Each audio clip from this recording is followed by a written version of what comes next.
by 13 March 2024. Full stop.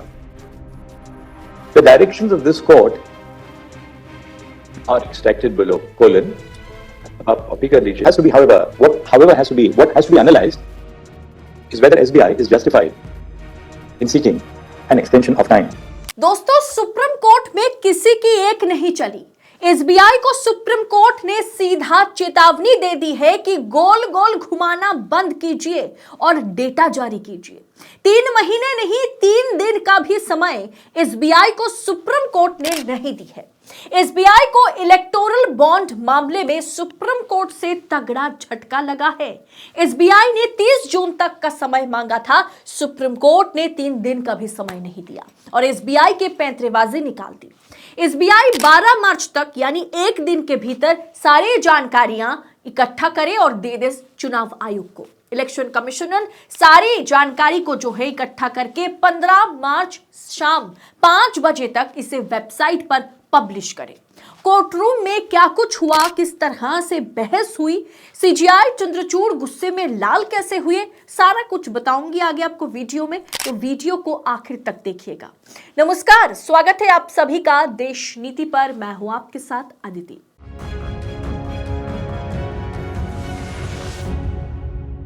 देश नीति, केवल सच्ची और पक्की खबरें. 2024 चुनाव से पहले इलेक्टोरल बॉन्ड का काला सच, किसने किसे कितना खिलाया और बदले में किसका झोला भरा गया, सारा खुलासा होकर रहेगा. सुप्रीम कोर्ट ने एसबीआई की मांग को पूरी तरह से खारिज कर दी है.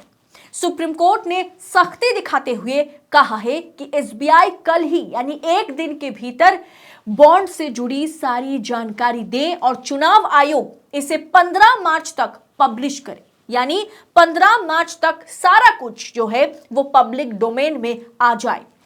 इसे सुप्रीम कोर्ट ने सुनिश्चित करने के लिए एसबीआई को और चुनाव आयोग को कह दिया है. ये मोदी सरकार के लिए भी किसी तमाचे से कम नहीं है. सुप्रीम कोर्ट ने भारतीय स्टेट बैंक के उस आवेदन को खारिज कर दिया जिसमें भारत के चुनाव आयोग को चुनावी बॉन्ड का विवरण जमा करने के लिए 30 जून तक का समय बढ़ाने की मांग की गई थी एसबीआई की ओर से. यानी जो 2024 का आम चुनाव है, जो लोकसभा चुनाव है, वो निपट जाए. फिर आपको हम बताएंगे कि किसने किसे कितना चंदा दिया. कम से कम चुनाव में मोदी जी की जीत तो हो जाए. सुप्रीम कोर्ट ने एसबीआई से 12 मार्च तक यानी महज 1 दिन के भीतर चुनावी बॉन्ड के विवरण का खुलासा करने को कहा है.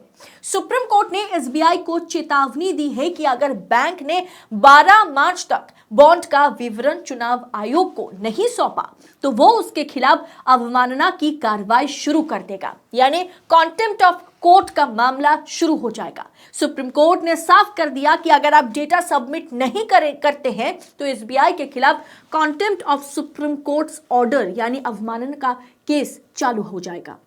एसबीआई ने कोर्ट से कहा, जब कोर्ट में मामला चल रहा था तब एसबीआई और केंद्र सरकार की ओर से वकील साल्वे ने सुप्रीम कोर्ट में कहा कि बॉन्ड से जुड़ी जानकारी देने में हमें कोई दिक्कत नहीं, लेकिन इसके लिए कुछ समय चाहिए.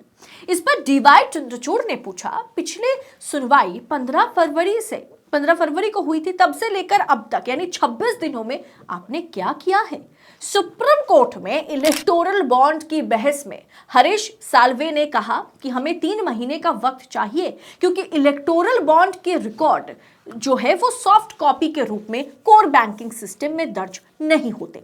एसबीआई के मुंबई ऑफिस में हर चीज केवल हार्ड कॉपी और सीलबंद कवर में रहती है. मोदी जी के डिजिटल इंडिया की ना सरेआम बखिया उधेर कर रखी गई है. सुप्रीम कोर्ट में सरेआम सफेद झूठ बोला जा रहा था, लेकिन सीजीआई चंद्रचूड़ के सामने करीब 40 मिनट तक सुनवाई के बाद सुप्रीम कोर्ट की 5 जजों की संविधान पीठ ने कह दिया है कि ये सब पैंतरेबाजी छोड़िए. एसबीआई को 12 मार्च तक यानी महज 1 दिन के भीतर जानकारी का खुलासा करना होगा.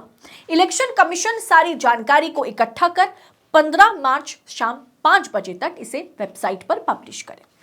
तो कोर्टरूम में किस तरह की बहस हुई वो आपको मैं एक झलक बता देती हूँ। सीजीआई चंद्रचूड़ कहते हैं कि हम चुनाव आयोग यानी इलेक्शन कमीशन को निर्देश देते हैं कि जानकारियों का खुलासा कीजिए। मिस्टर सलवे, आप भी आदेशों का पालन करें। एसबीआई कहता है कि हम कोई गलती करके कोई हंगामा नहीं मचाना चाहते। तो जस्टिस खन्ना कहते हैं कि यहां किसी गलती का सवाल ही नहीं है। आपके पास केवाईसी है, आप देश के नंबर 1 बैंक हैं, हम मानते हैं कि आप ये संभाल लेंगे। सीजीआई चंद्रचूड़ कहते हैं एक बैंक का असिस्टेंट जनरल मैनेजर एक एफिडेविट फाइल करेगा और इस कोर्ट की संविधान पीठ से कहेगा कि आपने आदेश में बदलाव करिए।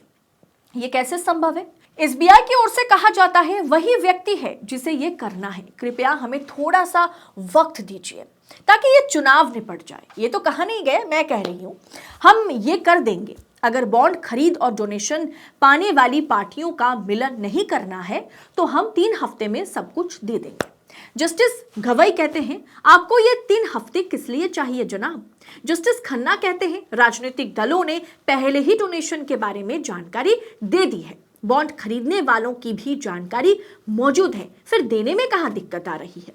जस्टिस खन्ना फिर पूछते हैं आप कह रहे हैं कि डोनर और किस पार्टी को डोनेशन दिया गया ये जानकारी आप दे सकते हैं, आपकी समस्या सिर्फ दोनों जानकारियों का मिलन करना है। 26 दिन बीत गए, कुछ तो किया होगा आपने। यह भी बताया गया कि इन बॉन्ड्स के कुछ नंबर भी हैं। तो वहीं एसबीआई की ओर से जवाब दिया जाता है कोर्टरूम में कि ये नंबर गुप्त रखे गए हैं, इन्हें सामने रखने के लिए हर ट्रांजैक्शन को जो है कि ट्रस्ट करने की जरूरत होगी। सीजीआई कहते हैं कि चुनाव आयोग ने हमारे आदेश का पालन करते हुए हमें डिटेल्स दी है, रजिस्ट्री ने इसे सुरक्षित कर दिया है, हम उन्हें इसे तुरंत खोलने का आदेश देते हैं। हम चुनाव आयोग को कहेंगे कि जो भी जानकारी है उसे सामने लाइए और एसबीआई भी जो कुछ उसके पास है वो भी लाएगा जिसे हम प्रकाशित करेंगे। सीजीआई चंद्रचूड़ आगे कहते हैं कि आपको एफएक्यूएस भी बताते हैं कि हर खरीद के लिए अलग केवाईसी होती है, यानी जब जब इलेक्टोरल बॉन्ड खरीदा जाता है केवाईसी जरूरी होती है। ऐसे में आप कैसे कह सकते हैं कि यह डिजिटली जो है इसे सॉफ्ट कॉपी में हमने सेव नहीं किया, हम इस डेटा को सबमिट नहीं करके रखे हैं? ये कैसे पॉसिबल है अगर इसमें केवाईसी इन्वॉल्व है तो? जस्टिस खन्ना सवाल करते हैं कि आप कहते हैं कि सारी जानकारी एक सीलबंद लिफाफे में होती है, आपको सिर्फ लिफाफा खोलना है और जानकारी दे देनी है। एसबीआई जवाब देता है कि मेरे पास ये पूरी जानकारी है कि बॉन्ड किसने खरीदे हैं, ये एक जगह पर है। एक और जानकारी है कि किस राजनीतिक दल ने बॉन्ड को कैश किया है। ये कोई समस्या नहीं है, लेकिन दोनों को मिलन कराने के लिए हमें 30 जून तक का समय चाहिए। सीजीआई चंद्रचूड़ कहते हैं हमने 15 फरवरी को फैसला दिया था, आज 11 मार्च हो गई। पिछले 26 दिनों में आपने क्या कदम उठाए ये भी हमें बताइए ना। कुछ भी नहीं बताया गया है, आपको जानकारी देनी चाहिए, आपको स्पष्टता दिखानी चाहिए। तो एसबीआई कहता है कि हम एफिडेविट दे सकते हैं, लेकिन हम आपको नंबर्स की जानकारी देने की जल्दबाजी में गलती नहीं कर सकते, ये समस्या पैदा हो जाएगा इसमें। तो वहीं एडीआर यानी एसोसिएशन ऑफ डेमोक्रेटिक रिफॉर्म्स, जिसने इस याचिका को सामने रखा है, जिसने चुनावी बॉन्ड को चैलेंज किया था, उनकी आपत्ति क्या है? उनकी आपत्ति यही है कि एसबीआई के पास इलेक्टोरल बॉन्ड का यूनिक नंबर है, फिर देर क्यों किया जा रहा है? एडीआर ने 7 मार्च को सुप्रीम कोर्ट में स्टेट बैंक ऑफ इंडिया के खिलाफ अवमानना याचिका दायर की थी। एडीआर ने कहा था कि एसबीआई का समय मांगना इस प्रक्रिया की पारदर्शिता पर सवाल उठाता है। एसबीआई का आईटी सिस्टम इसे आसानी से मैनेज कर सकता है। हर बॉन्ड में एक यूनिक नंबर होता है, इसके जरिए रिपोर्ट तैयार कर इलेक्शन कमीशन को दी जा सकती है। फिर ये देरी किस लिए हो रही है और 30 जून यानी 3 महीने का समय मांगना गलत है। इसी पर सुप्रीम कोर्ट ने साफ कर दिया कि आप 3 महीने तो छोड़िए, 3 हफ्ते तो छोड़िए, 3 दिन तक का भी आपको समय नहीं दिया जाएगा। अब महज 1 दिन के भीतर यानी 24 घंटा भी अब समय जो है एसबीआई के पास, स्टेट बैंक ऑफ इंडिया के पास है नहीं। अब 24 घंटे के भीतर आपको दूध का दूध और पानी का पानी करना होगा। आपको इलेक्शन कमीशन के टेबल पर सारी जानकारी जो है वो आपको देनी पड़ेगी। यानी एक जोर का झटका नरेंद्र मोदी के लिए, एक जोर का झटका बीजेपी के लिए, एक जोर का झटका चुनाव आयोग के लिए और एक जोर का झटका एसबीआई के लिए। यानी अब कुछ ही देर बाद, यानी कुछ ही समय बाद 15 मार्च तक लगभग पता चल जाएगा कि किसने किसे कितना दिया, उसके बदले किसे कितना मिला। अब दोस्तों आप बताइए कि सुप्रीम कोर्ट ने जो तगड़ा झटका एसबीआई को दिया है, सारी पैंतरेबाजी जिस तरह से निकाली गई है एसबीआई की, इस पर आपकी राय क्या है? क्या वाकई सारा काला सच बाहर आएगा भी, या फिर से कोई पैंतरेबाजी को सरकार या भारतीय जनता पार्टी या आला कमान अपनाने की कोशिश करेंगे? आप अपनी राय हमारे साथ शेयर करें। बाकी इसी तमाम खबरों को पड़ताल के साथ पाने के लिए देश नीति के साथ बने रहे। आजाद मीडिया को अपना भरपूर सपोर्ट दें और जितना हो सके देश नीति के रिपोर्ट्स को देखिए और वीडियो के अंत में आर्थिक तौर पर भी हमें मदद करें, यानी थैंक्स ऑप्शन का दोस्तों हो सके तो वीडियो के अंत में इस्तेमाल कीजिएगा। बहुत बहुत शुक्रिया। जय हिंद, जय भारत।